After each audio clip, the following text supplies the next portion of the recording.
Workers Union, and we represent over 5,400 state and city workers across North Carolina and various state mental health facilities, universities, and municipalities. She works in the kitchen at O'Berry Neuro Medical Treatment Center, part of North Carolina Department of Health and Human Services in Goldsboro, North Carolina.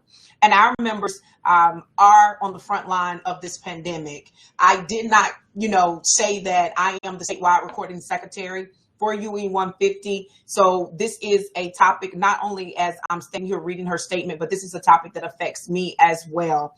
And we can tell you that personally, the names of essential workers that have passed away after contracting this disease on the job, like Adrian Grubbs, a 30-year-old sanitation worker in Raleigh. That was the second person in the entire state to succumb to the COVID-19 in 2020. We know that Black and Latino workers were disproportionately affected by COVID-19. We must do a better job protecting vulnerable workers from future pandemics. It is critical that we adopt this rule to protect frontline workers. Many of us in state hospitals and residential facilities treat some of our state's most vulnerable people with extremely compromised immune systems, who are major vectors of transmitting airborne infectious diseases. Because the state did not adopt the rule quickly enough in 2020, we were forced to rally and protest and hold press conferences for several weeks and months before our employer responded and finally provided masks.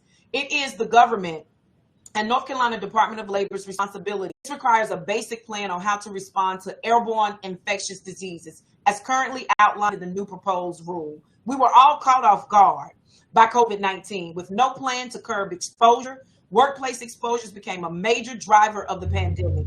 And 15 seconds, Ms. Thompson. A constant threat to workers across this industry. We must find and urge you to adopt this rule to protect our workers across the state. Thank you, and I appreciate you. Thank you.